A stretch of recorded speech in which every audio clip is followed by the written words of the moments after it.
bismillaahi raxmaani raxiim assalaamu calaykum waraxmatullaahi tacaala wabarakaatuhu wacan oo wanaagsan daawadayaal meel walba aad joogtaan si kastoo aad inoo daawanaysaan waxaad ku soo dhawaataan warka warbaahinta kaahiya media qodobada aad ku daawan doontaanna waxaa ka mid ah dowladda federaalka ah soomaaliya oo shaacisay inay guul ka gaartay islamarkaana ay sii deysay markab kaga xanibnaa boqortooyada sacuudiga ciidamada amniga maamul goboleedka puntland oo xabsiga dhigay guddigii loo xil saaray dhisida wadada magaalada boosaaso ee gobolka bari qaar ka mid a beelaha wadadega deegaanada galmudug oo kasoo horjeestay guddiga dib heshiisiinta ee dhowaan uu soo magacaabay wasiir sabriye qayla dhaantii ugu xooganeyd oo kasoo yeeraysa musharaxiinta u tartamaysa xilka madaxtinimo ee dowlad goboleedka jubbaland kadib markii guddiga doorashooyinka uu soo saaray shuruudo adag iyo madaxweynaha dowlad goboleedka puntland oo golaha wasiirada maamulkaasi faray joojinta deegaameysiga lagu wada qaar ka mid a deegaanada maamulkaasi akhbaaraadka dibadda aad ku daawan doontaan warka kaahiya mediana waxaa ka mid ah dowladda maraykanka oo shaacisay inay soo ridda diyaarad laga leeyahay dhigeeda iiraan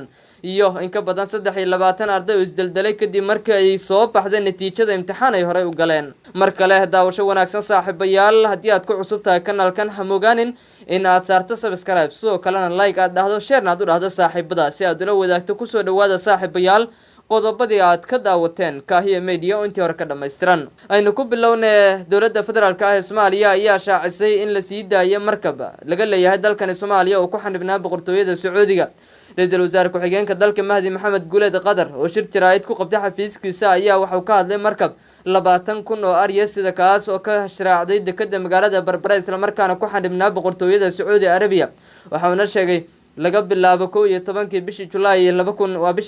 2019 inuu ku xanibnaa halkaasi Mahdi Maxamed Guleed Qadar waxa uu sheegay in dowladda federaalka ah ee Soomaaliya iyo dowladda Sacuudiga xiriir kala sameysay markabka xoolaha sidaha yeeshee ay cadaatay markabka loo xayiray in uusan soo buuxin heshiisyada dhoofinta xoolaha ee la galay dalkan Soomaaliya ra'iisul wasaare ku-xigeenka ayaa sheegay in dowladda federaalka ah ee Soomaaliya ay Sacuudiga kala hadasheen markabkan arrintiisa si gaar ah loo xaliyo oo aan lagu xirin heshiisyada horey loo wada gaaray waxa uu sheegay in guud ahaanba la isku afgartay shuruudahana laga hor qaaday dowladda federaalka ah ee Soomaaliya sida daraaddeedna dowladda Sacuudiga ay fasaxday markabkii ku xanibnaa boqortooyada Sacuudiga maalmihii ugu dambeeyay ayaa waxa soo ifbaxayay in boqortooyada Sacuudiga oo ku xanibnaa markab laga leeyahay dalkan Soomaaliya kaas oo ka sharaacday wadankaas iyo maamulka Somaliland deegaanadiisa gaar ahaan dekedda magaalada Berbera halkaas oo sida la sheegay uu ka ifbaxay isla markaana uu ka socdaalay dhanka kalena maamul goboleedka Puntland ayaa xabsiga dhigay guddi ee dhawaan dowladda federaalka ah ee Soomaaliya u xil saartay wadada dheer ee xiriirisa magaalada Boosaaso ee gobolka Bari si loo dhiso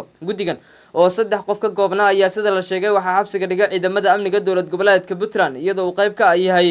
hogaamiyihii amaba ninkii milkiilaha ka ahaa bangiga Amal Bangi sida la sheegay ra'iisul wasaaraha xukuumadda federaalka ah ee Soomaaliya mudane Xasan Cali Khayre oo socdaal ku maraya deegaanada Galmudug iyo Puntland ayaa waxa uu guddigan u xil saaray dhisida wadada magaalada Boosaaso saate ciidamada amniga Puntland ayaa sabab aan la shaacin waxay xabsiga u dhigeen guddigaasi iyadoo ilaa iyo haatan maamulku safaafayn ka bixin wali saaxiibayaal qaybaha dhexe warka warbaahinta kaahiya media ayaa daawanaysan dhanka kalena waxaa la soo sheegayaa in qaar ka mid a beelaha wadadega deegaanada Galmudug ay ka soo horjeesteen guddi u dib heshiisiinta Galmudug u magacaabay wasiirka wasaaradda arrimaha gudaha Soomaaliya Cabdi Maxamed Sabriye dadka ka soo kala jeeda xeraala iyo cabud waaq oo ka tirsan galgaduud ayaa sheegay in guud ahaanba inaysan waxba kama jiraan tahay guddiga uu soo magacaabay wasiirka arrimaha gudaha waxayna sheegeen in aysan suurtagal ahayn inay qaataan waxay intaas ku dareen in guddigan guud ahaanba aysan waxba kala socon waxay sheegeen sidoo kale ra'iisul wasaaraha Soomaaliya in uu heshiis la galay isla markaana kaga baxay waxay guud ahaanba ka hor yimaadeen guddiga uu magacaabay wasiirka arrimaha gudaha Cabdi Maxamed Sabriye kuwaas oo ka koobnaa 12 xubnood waxa guddigaas lagu dhaliilay in badankood ay ka tirsan yihiin xafiiska ra'iisul wasaaraha Soomaaliya Xasan Cali Khayre taas oo badisay tabashooyinka ay qabaan qaar ka mid ah dadka wadadega deegaanada Galmudug Jubbaland musharaxiinta u tartamaya qaarkood ayaa waxay ka hor yimaadeen sida la sheegay go'aan ka soo baxay guddiga doorashooyinka maamulkaasi iyadoo go'aan ka soo baxay guddiga doorashooyinka maamulka Jubbaland lagu sheegay isla markaana musharaxiinta lagu duldhigay shuruudo adag oo ay qayb ka ahayd in musharaxiintu ay dhiibaan $30,000 ragga halka dumarkana looga baahan $15,000 iyo sidoo kale shuruudo kale oo aad u adag ayay musharaxiinta qaarkood oo hal urur ku midoobo waxay ka hor yimaadeen arrintaasi Cabdinaasir Seeraar Guleed Qaasim iyo musharaxiin kale oo si weyn ugu tartamaya musharaxnimada Jubbaland qayb ka ah madaxtinimadana danaynaya si xoogana ula tartamaya madaxweynaha maamulkaasi Axmed Maxamed Islaam Axmed Madoobe ayaa wax laga xumaada ku tilmaamay guud ahaanba shuruudaha adag ee ka soo baxay waxayna sheegeen shuruudahaas inay yihiin kuwa hal dhinac u janjeera isla markaana hal dhinac u shaqeynaya waxay codsadeen in la soo fargeliyo isla markaana dowladda Soomaaliya ay qaybteeda ka qaadato sidii doorasho xor iyo xalaal ay kaga dhici lahayd deegaanada maamul goboleedka Jubbaland gudaha Soomaaliya qodobka ugu dambeeyana madaxweynaha dowlad goboleedka Puntland Saciid Cabdullaahi Deni ayaa waxa amar culus dul dhigay qaar ka mid ah golihiisa wasiirada madaxweynaha Puntland Saciid Cabdullaahi Deni ayaa kadib shirki golaha wasiirada Khamiista waxa wasiirada faray inay dhaqan geliyaan amar ka soo baxay oo ahaa in ay dhismayaasha deegaanada iyo dhul daaqsimeedka la joojiyo waxa uu sheegay in dhul daaqsimeedku uu muhiimad u leeyahay deegaanka isla markaana aan la nabad gurin waxa uu codsaday in golaha wasiiradu ay ka howlgalaan sidii guud ahaanba dadku ay u joojin lahaayeen dhirta la guro iyo sidoo kale deegaameysiga lagu sameynayo goobaha bilicda u leh deegaanada maamul goboleedkaasi Puntland madaxweynaha dowlad goboleedka Puntland Saciid Cabdullaahi Deni ayaa toddobaadyadii ugu dambeeyay la bilaabay shaqooyinka maamulkaasi isagoo holo cusub iyo sidoo kale dhaqamo cusub ka dhaqan gelinaya deegaanada maamulkaasi weli waxaad daawanaysaan warka warbaahinta Kaahiya Media akhbaaraadka Soomaalida ayaa intaas kaga gudbeenayay dibaddana dowladaha Mareykanka iyo Iiraan ayaa daandaansigooda kor u sii qaaday kadib markii